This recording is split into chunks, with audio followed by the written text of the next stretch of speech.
Hello friends, ഇന്നത്തെ video വെച്ചാൽ postmortem depression അതേപോലെ തന്നെ പ്രഗ്നൻസി ജേർണി എങ്ങനെയായിരുന്നു എന്ന് പറയാൻ വേണ്ടി വന്നതാണ്.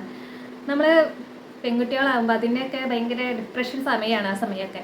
അപ്പോൾ എനിക്ക് 3 മാസം എന്ന് വെച്ചാൽ ഭയങ്കര ബുദ്ധിമുട്ടുകളുള്ള സമയമായിരുന്നു. ക്ഷീണം, കാര്യങ്ങൾ, ഒരു തളർച്ച പോലെയായിരുന്നു. ഒന്നിനോടൊരു താല്പര്യമില്ലായ്മ അതൊക്കെയായിരുന്നു. പിന്നെ ഏട്ടൻ്റെ സ്മെല്ല് പറ്റുന്നുണ്ടായിരുന്നില്ല. 3.5 മാസത്തെ ലീവിന് വന്നു ഏട്ടൻ വന്ന് കുറച്ചായപ്പോഴേക്കും ഞാൻ പ്രഗ്നൻ്റായി. അപ്പോൾ ഒരു എന്താ പറയുക, ഏട്ടൻ്റെ സ്മെല്ല് പറ്റുകയാണെങ്കിൽ അത് ഭയങ്കര വിഷമമുള്ള കാര്യമായിരുന്നു കേട്ടോ ആ സമയത്ത്. അപ്പോൾ ഞാൻ സെപ്റ്റംബർ ഫസ്റ്റിലോട് കൂടിയിട്ടാണ് ഞാൻ ലാസ്റ്റ് പീരീഡ് ഡേറ്റ് എനിക്ക് വന്നിട്ടുള്ളത്. 1-ാം തീയതി ആയിരുന്നു ലാസ്റ്റ് പീരീഡ് ആയത്. അത് കഴിഞ്ഞ് 3 മാസം കഴിഞ്ഞ് ഏട്ടൻ പോയി കഴിഞ്ഞിട്ട് എന്താ പറയുക, അത് കഴിഞ്ഞ് ഒരു 8-9 മന്ത് ആയപ്പോൾ ഏട്ടൻ തിരിച്ച് വന്നു. ഒരു മാരേജ് ഉണ്ടായിരുന്നു കസിൻ്റെ. അപ്പോൾ അവിടുത്തെ അച്ഛനും വന്നിട്ടുണ്ടായിരുന്നു ആ സമയത്ത്. ഇങ്ങനെയൊക്കെ മാരേജൊക്കെ അടിച്ച് പൊളിച്ച് ഒരു മെയ് ലാസ്റ്റോട് കൂടി ഏട്ടൻ തിരിച്ചു പോയി. മെയ് ലാസ്റ്റോട് കൂടിയിട്ടാണ് 27-ാം തീയതിയാണ് എന്നെ അഡ്മിറ്റ് ആവേണ്ട ഡേറ്റ് പറഞ്ഞിട്ടുണ്ടായിരുന്നു. ഓക്കെ, ആ ഡേറ്റ് എത്തി. അപ്പം എൻ്റെ അച്ഛനും വന്നിട്ടുണ്ടായിരുന്നു. അങ്ങനെ ഞങ്ങൾ ഹോസ്പിറ്റലിൽ പോയി. ചെന്ന് ടെൻഷനും കാര്യങ്ങളൊക്കെ ഉണ്ടായിരുന്നു എനിക്ക്. എന്നാലും കുഴപ്പമില്ല. ഞാൻ മെയ് 27-ാം തീയതി അവിടെ പോയി PV ചെയ്തു. ഡോക്ടർ ചെക്ക് ചെയ്ത് കുഴപ്പമൊന്നുമില്ല, എല്ലാതും നോർമലാണ്. PV ചെയ്ത് അപ്പോൾ തൊട്ടിട്ട് എനിക്ക് ചെറിയ ചെറിയ വേദനകൾ വന്നു. സ്റ്റാർട്ട് ചെയ്ത് ഇങ്ങനെ പെട്ടെന്ന് വന്ന് മിന്നി പോവാ അതൊക്കെ പറയുന്ന പോലെ വന്ന് ഇങ്ങനെ പോയിക്കൊണ്ടിരിക്കുകയായിരുന്നു. അപ്പം ഞാൻ ആരോടും പറയാൻ തോന്നുന്നില്ല. ഞാൻ ചേച്ചി ഇങ്ങനെ മെസ്സേജ് അയച്ചപ്പോഴും ഞാൻ ഇങ്ങനെ പറഞ്ഞവളോട്, എനിക്കിങ്ങനെ വേദന വന്നു പോകുന്നുണ്ട്. അപ്പോൾ എനിക്കും തോന്നി ഡേറ്റ് സമയമാവാറായി, ഇന്ന് തന്നെ ഉണ്ടാവും ചെന്ന് എനിക്ക് മനസ്സിൽ ഇത് തന്നെയാണ് പെയിൻ എനിക്കിപ്പോൾ സ്റ്റാർട്ട് ചെയ്ത് മനസ്സിലായി. ചേച്ചി ഇവിടെ ഉള്ളപ്പോൾ അവളുടെ പെയിനും കാര്യങ്ങളും ഞാൻ കണ്ടിട്ടുള്ളതുകൊണ്ട് എനിക്കൊരു ധാരണ ഉണ്ടായിരുന്നു. അപ്പോൾ അങ്ങനെ ഞാൻ പോയി കുറച്ച് നേരമൊക്കെ വെയിറ്റ് ചെയ്തപ്പോൾ നടന്ന് പോയി ഫുഡ് കഴിച്ച് ചെറിയ വേദന വന്നിട്ടുണ്ടെങ്കിലും കുറേ കഴിഞ്ഞിട്ടാണ് പിന്നത്തെ വേദന കഴിഞ്ഞത്. അപ്പോൾ ഞാൻ പോയി ചായയൊക്കെ കുടിച്ച് അതൊരു 5 മണിയൊക്കെ ആയപ്പോൾ ഞാൻ ഇവരോട് പറഞ്ഞു എനിക്ക് വേദന വരുന്നുണ്ട്, കുറച്ച് നേരമായിട്ടുണ്ട്, കുഴപ്പമില്ല എന്ന് പറഞ്ഞു. അങ്ങനെ ഇത്തിരി പെയിനൊക്കെ കൂടി വരുന്നുണ്ട്. അപ്പോൾ പിന്നെ ഞാൻ ഡോക്ടർ അവിടെ പറയാം നേഴ്സുമാരോട് ചെന്ന് പറഞ്ഞു. അപ്പോൾ അവർ പറഞ്ഞു ലേബർ റൂമിലേക്ക് കൊണ്ടുപോയിട്ട് അവരിങ്ങനെ നമ്മളെ എത്ര സെക്കൻഡിൽ വേദന വരും അങ്ങനെ ഇങ്ങനെയൊക്കെ നോക്കല്ലോ. അപ്പോൾ അങ്ങനെ കുറേ നേഴ്സ് കുട്ടികളുണ്ടായിരുന്നു കേട്ടോ. കമ്പനി നമ്മുടെ ഏജിലുള്ളവരായിരുന്നു. അപ്പോൾ എനിക്ക് കമ്പനി അടിക്കാനും ടെൻഷനും കാര്യങ്ങളും ഉണ്ടായിരുന്നില്ല.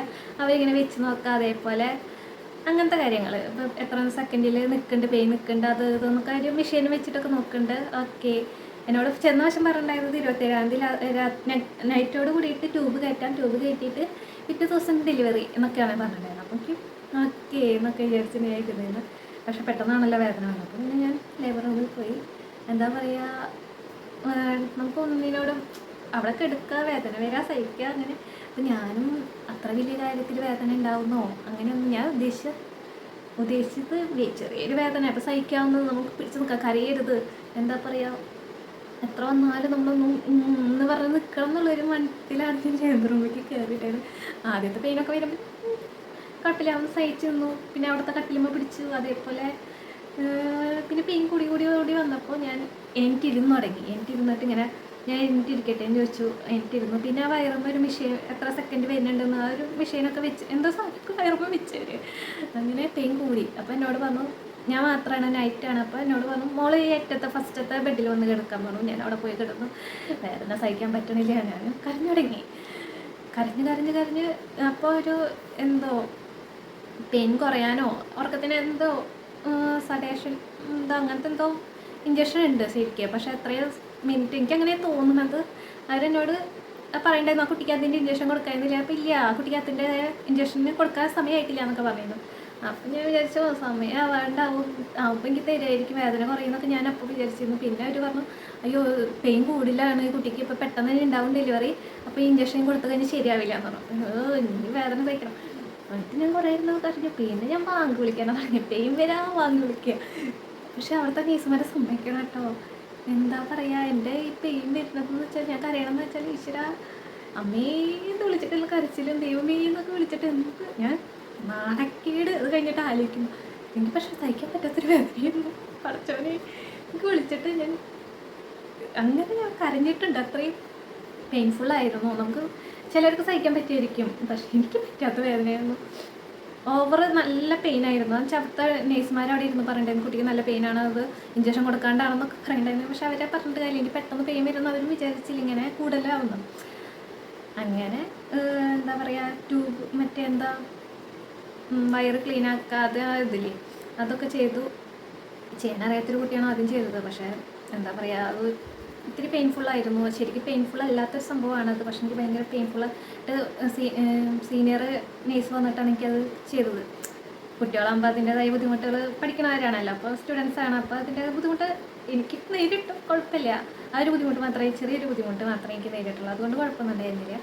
അത് കഴിഞ്ഞ് പിന്നെ ജൂനിയർ ഡോക്ടറായിരുന്നു അവിടെ ഉണ്ടായിരുന്നത്. അപ്പോൾ മാഡം വന്നിട്ട് എന്താ പറയുക, PV ചെയ്യണ പോലെ എത്ര ഇഞ്ച് ഇങ്ങനെ എന്തോ ഉണ്ടല്ലോ, വലുതാവണ യൂട്രസ് വലുതാവണതിൻ്റെ ഒരു ഇതുണ്ടല്ലോ. അപ്പോൾ അങ്ങനെ നോക്കി നമുക്ക് സഹിക്കാൻ പറ്റില്ല. അപ്പം ഞാൻ അവിടെ കിടന്ന് പറയട്ടെ, നിങ്ങൾ എന്നെ ഇപ്പോൾ പോലും എന്നെ സിസറിൻ ചെയ്യേ, എനിക്കിപ്പോൾ ചാവും, ഞാനിപ്പോൾ ചാവും എന്നൊക്കെ പറഞ്ഞിട്ട് അവിടെ നമുക്ക് ഞങ്ങൾക്ക് പറ്റിയിട്ട് നിൽക്കായിരുന്നു. നിങ്ങളെന്നെ എൻ്റെ കുട്ടിക്ക് എന്തെങ്കിലും പറ്റും, മഷിയിറക്കും. നമ്മളിങ്ങനെ പല വീഡിയോസിൽ നിന്ന് കേട്ടത് നമ്മുടെ ബന്ധുക്കളുടെ ഇങ്ങനെ അവരുടെ സ്റ്റോറിയൊക്കെ കേട്ടിട്ട് നമുക്ക് അതേപോലെ ആവോ, ഇനി നമ്മൾക്ക് സിസേറിയൻ ആവോ. എന്നാലും ഞാൻ പറഞ്ഞിട്ട് വേറെ സഹിക്കാൻ പറ്റണം, എന്നെ സിസേറിയൻ ചെയ്ത് നിങ്ങളും എന്നെ ഇതാക്കുന്നൊക്കെ പറഞ്ഞു. എന്നിട്ട് ഞങ്ങളുടെ ലസിത മേഡം, എൻ്റെ മേഡം ലസിത മേഡം ആയിരുന്നു. ലസിത മേഡം ഒരു 11 സംതിങ്ങിന് വന്നു. 11 മണിക്ക് വന്നിട്ടുണ്ടാവുള്ളൂ തോന്നുന്നുണ്ട്. 11 മണിക്ക് വന്നു. മേഡം വേഗം ഡെലിവറി ആ സ്ഥലത്തേക്ക് കൊണ്ടുപോയി. ഒരു 2-3 സെക്കൻഡിനുള്ളിൽ തന്നെ ഡെലിവറി കഴിഞ്ഞു എനിക്ക് തോന്നുന്നത്. ഞാൻ സഹിച്ച വേദന ഒരു സെക്കൻഡ്. മാഡം വന്നു ടപ്പേന്ന് എന്താ പറയുക, സിനിമയിൽ കാണുന്ന പോലെ ഉണ്ണിനെ കിട്ടി, നെഞ്ചത്തിട്ട് തന്നു. അതല്ലാത്ത ഫീൽ തന്നെയായിരുന്നു കേട്ടോ എനിക്ക്. എന്താ പറയുക, 11-10 ഉണ്ണി ജനിച്ചത്. അപ്പോൾ നൈറ്റ്, അപ്പോൾ അതിൻ്റെതായ ഉണ്ണിനെ സിനിമയിലൊക്കെ കാണില്ലേ കുട്ടീനെ നെഞ്ചത്തിട്ട് തന്നു. അതൊക്കെ അല്ലാത്ത ഫീലാണ്. അത് മറക്കാൻ പറ്റാത്തൊരു ഫീൽ തന്നെയാണ്. അത് കഴിഞ്ഞു എന്നെ 1 മണിയോട് കൂടിയിട്ട് എന്നെ റൂമിലേക്ക് മാറ്റി. ഉണ്ണീനെ ഫീഡ് ചെയ്യാനൊക്കെ കൊണ്ടുവന്നിരുന്നു കേട്ടമ്മ.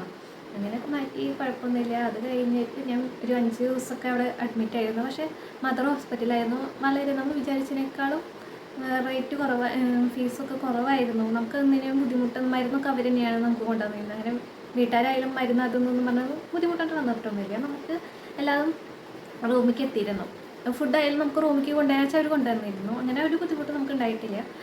അങ്ങനെ വീട്ടിലേക്ക് വന്നാൽ നമുക്ക് ഉറക്കം ശരിയാവില്ല, കാര്യങ്ങൾ നമുക്ക് ഉറക്കം ശരിയാവേണ്ടാകുമ്പോൾ നമുക്ക് ഡിപ്രഷൻ കാര്യങ്ങൾ എന്തെങ്കിലും കേൾക്കുമ്പോൾ ഉണ്ണിക്ക് എന്തെങ്കിലും, പിന്നെ ഈ ആൾക്കാരൊക്കെ ഇപ്പുറത്ത് വരുന്നൊക്കെ വരില്ല.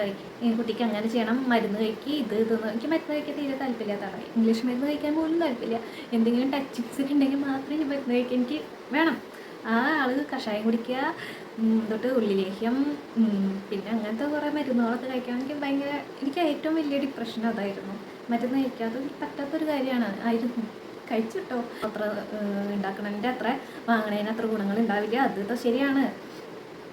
എന്നാലും ഞാൻ ഉണ്ടാക്കി തന്ന അമ്മയ്ക്ക് പറ്റണത്തോളം അമ്മ ഉണ്ടാക്കി തന്നിട്ടുണ്ട്. എല്ലാതും ഉണ്ടാക്കി തരുന്നേ ചെയ്തത്. അങ്ങനെ ഉണ്ടാക്കി കഴിച്ചു. എനിക്ക് ആകെ ഈ മരുന്നിൽ ഏറ്റവും ഇഷ്ടപ്പെട്ടത് എന്താണെന്നറിയോ, മറ്റേ കോഴിമരുന്നും പിന്നെ പോത്തിൻ്റെ എന്തോ സംഭവം മരുന്നും. അത് മാത്രമേ എനിക്ക് ഇഷ്ടമുണ്ടായിരുന്നുള്ളൂ. ബാക്കിയൊന്നും എനിക്ക് ഇഷ്ടമുണ്ടായിരുന്നില്ല. പിന്നെ എനിക്ക് നല്ല സ്റ്റിച്ച് ഇട്ടടുത്ത് പെയിൻ ഉണ്ടായിരുന്നു. ഞാൻ സ്റ്റിച്ച് പോയി വെട്ടാ ചെയ്തത്. എനിക്ക് തന്നെ പോയില്ല സ്റ്റിച്ച്. അപ്പോൾ ഡെലിവറി സമയത്ത് അത് കഴിഞ്ഞിട്ട് ഉണ്ണിനെ കിട്ടി. അത് കഴിഞ്ഞിട്ട് സ്റ്റിച്ച് ഇടുന്ന പരിപാടിയുണ്ടല്ലോ നമുക്ക്. സ്റ്റിച്ച് ഇടുമ്പോൾ ഞാൻ പറഞ്ഞു, ഡോക്ടറെ ഞാൻ ചോദിച്ചു അധികം കട്ട് ചെയ്തിട്ടുണ്ടോ? അപ്പോൾ എന്നോട് പറഞ്ഞു ഇല്ല, കട്ട് ചെയ്തിട്ടില്ല. എന്നിട്ട് കുറേ നേരം സ്റ്റിച്ച് ചെയ്തിട്ട്. അപ്പോൾ ഞാൻ ഡോക്ടറോട് ചോദിച്ചു, ഡോക്ടറെ ഇത് തീർന്നില്ല. അപ്പം എനിക്ക് പെയിനുള്ള ഇഞ്ചക്ഷൻ ഒന്നും കൂടി തന്നിട്ടുണ്ടായിരുന്നു. ഒന്ന് തീർന്നില്ലേ? ഇല്ല, പുറത്ത് 6 സ്റ്റിച്ച്, അങ്ങനെ 3 ലെയറായിട്ടാണ്. അപ്പോൾ 3 ലെയറും ഓരോന്നെടുത്ത് സ്റ്റിച്ച് ചെയ്യണമെന്ന് പറഞ്ഞു. എന്നിട്ട് പെയിനൊന്നും ഉണ്ടായിരുന്നില്ല. ഉണ്ണീനെ കിട്ടിയതിൻ്റെ സന്തോഷമൊക്കെ അതുണ്ടായിരുന്നു കേട്ടോ. അങ്ങനെ സ്റ്റിച്ചിങ് പരിപാടി നോക്കിയിട്ട് അതൊക്കെ പെയിൻ്റ് അത്ര ഡെലിവറി പെയിൻ്റ് അത്ര ഇതുണ്ടായിരുന്നില്ല, ഇതുണ്ടായിരുന്നില്ല സ്റ്റിച്ച് ഇടുമ്പോൾ. പക്ഷെ എൻ്റെ ചേച്ചിക്ക് സ്റ്റിച്ച് ഇടുമ്പോഴായിരുന്നു വേദന എന്ന് പറഞ്ഞു കേട്ടിട്ടുണ്ട്. അവൾക്ക് ഡെലിവറി സമയത്ത് ഉണ്ടായിരുന്ന ആ പെയിൻ അത്ര ഉണ്ടായിരുന്നില്ല എന്ന് പറയുന്നുണ്ടായിരുന്നു. സ്റ്റിച്ച് ഉണ്ടായതിൻ്റെ അത്ര സ്റ്റിച്ച് ഇടുമ്പോഴായിരുന്നു ഭയങ്കര പെയിൻ എന്നാണ് പറഞ്ഞത്. അങ്ങനെ ഓരോരുത്തർക്ക് ഓരോ രീതിയിലാണല്ലോ പെയിൻ വരുന്നത്. അങ്ങനെ അത് കഴിഞ്ഞ് പിന്നെ നാട്ടുകാരുടെ കുറച്ചിൽ ഉണ്ണിക്ക് കരയുമ്പോൾ ഉണ്ണിക്ക് പാൽ കൊടുക്കാണ്ടാണ് ഉണ്ണി അങ്ങനെ ഓരോരുത്തരുടെ ഓരോ തിങ്കിങ്. പിന്നെ ഉണ്ണിക്ക് കളറില്ലാത്തപ്പോൾ നമുക്ക് ബുദ്ധിമുട്ടൊന്നുമില്ല. അങ്ങനത്തെ ഓരോ പരിപാടികളായിരുന്നു. പിന്നെ ഉണ്ണിക്ക് എന്തോട്ട് വായിന്ന് തുപ്പലം വരുമ്പോൾ എന്താന്ന് പറയുന്നവർ തലയിൽ പേനുള്ളത് കൊണ്ടാണ്. ഇങ്ങനത്തെ ഒക്കെ ഓരോ അവരുടേതായ വിശ്വാസം. പക്ഷെ നമുക്കത് കേൾക്കുമ്പോൾ നമുക്ക് വിഷമമാണ്. നമ്മൾ നോക്കാത്തതുകൊണ്ടാണ് അങ്ങനെയെന്നൊക്കെ അല്ലേ. ഇങ്ങനത്തെ ഓരോ ഇതൊക്കെയായിരുന്നു അത്. അപ്പോൾ എനിക്ക് വിഷമങ്ങളായിരുന്നു. നമുക്ക് ഉണ്ണി കരയുമ്പോൾ വിഷമം, ഉണ്ണിക്ക് എന്തെങ്കിലും പറ്റി കഴിഞ്ഞാൽ ഉണ്ണി മറ്റേ വാക്സിൻ എടുക്കാൻ ചെയ്തില്ലേ, എത്ര ദിവസം കഴിയുമ്പോഴൊരു ഫസ്റ്റത്തെ വാക്സിൻ എടുക്കാൻ പോകുമ്പോൾ ഞാൻ കരയാ, കുട്ടിയും കരയായിരുന്നു. നല്ല രസമായിരുന്നു അതൊക്കെ. അതൊക്കെ കഴിഞ്ഞപ്പോൾ നല്ല ഹാപ്പിയാണ്, അതിന് കുഴപ്പമില്ല. നമ്മൾ ഇത്തിരി ബുദ്ധിമുട്ടണം. പിന്നെ എനിക്ക് തോന്നുന്നത് ഉണ്ണിക്ക് ഈ കഷായം മരുന്നൊക്കെ കഴിക്കുമ്പോൾ ഉണ്ണിക്ക് ഡോക്ടേഴ്സൊക്കെ പറഞ്ഞിരുന്നത് കഴിക്കണ്ട, അതിൻ്റെ ആവശ്യമില്ല. എനിക്ക് പക്ഷെ നല്ലതാണ്, വേണമെന്ന് എനിക്ക് ഉണ്ണിക്കൊരു കുറച്ച് കഴിഞ്ഞിട്ട് നിങ്ങൾ കഴിക്കണം നല്ലതെന്ന് പറയുന്നത്. ഓക്കെ, അങ്ങനെയൊക്കെ ചെയ്തു. അപ്പോൾ എന്താ പറയുക, ഹാപ്പിയാണ്. അവളുടെ സന്തോഷം കാണുമ്പോഴാണ് നമുക്കും ഒരു സന്തോഷം. ഞാനിപ്പോൾ ആ വേദനകളും പെയിനൊക്കെ ഞാൻ മറന്നു. കാരണം വെച്ചാൽ അവളുടെ ആ ശരിയാണ് നമ്മുടെ ഏറ്റവും വലിയ ഭാഗ്യം. ഞാൻ അടിച്ച് പൊളിച്ച് എൻ്റെ പ്രഗ്നൻസി ജേണി, അതേപോലെ പോസ്റ്റ്മോർട്ടം പ്രശ്നമൊക്കെ ഞാൻ ഓവർകം ചെയ്തു. വളരെ നമുക്ക് വിഷമകരമായ സിറ്റുവേഷൻ ഉണ്ടാകും. പക്ഷെ മറ്റുള്ളവരെ ആലോചിക്കുന്നത്, ഈ കുട്ടിക്ക് നമുക്ക് എന്ത് ചെറിയ കാര്യം കിട്ടിക്കഴിഞ്ഞാലും നമുക്ക് വിഷമം വരുന്ന സമയമാണ്. അപ്പം മറ്റുള്ളവർ ഒന്ന് ആലോചിക്കുക, നമ്മൾ അവരെ പറ്റി അങ്ങനെ അവരമ്മമാരെടുത്ത് നമ്മുടെയൊക്കെ അടുത്ത് അങ്ങനെ പറയുമ്പോൾ അവർക്ക് ഫീൽ ആവുണ്ടാവും. നമുക്ക് ജീവിതത്തിൽ നമുക്ക് ആ ഒരു ഓർമ്മകളൊന്നും മറക്കാൻ പറ്റാത്തൊരു ഓർമ്മകളായിരിക്കും. അപ്പോൾ കഴിയത്തും നമ്മളെ നല്ല സന്തോഷപ്പെടുത്താൻ ശ്രമിക്കുക. മറ്റുള്ളവർ ഇങ്ങനെ കാണാൻ വരുമ്പോൾ ഒരു നെഗറ്റീവ് വാക്ക് പോലും നമ്മൾ പറയാണ്ടിരിക്കുക. അങ്ങനെ എനിക്ക് തോന്നിയിട്ടുള്ള കാര്യങ്ങൾ അതൊക്കെയാണ്. ഇന്നത്തെ വീഡിയോ ഇഷ്ടപ്പെട്ടാൽ നിങ്ങൾ ലൈക്ക് ചെയ്യാനും ഷെയർ ചെയ്യാനും സബ്സ്ക്രൈബ് ചെയ്യാനും മറക്കല്ല കേട്ടോ.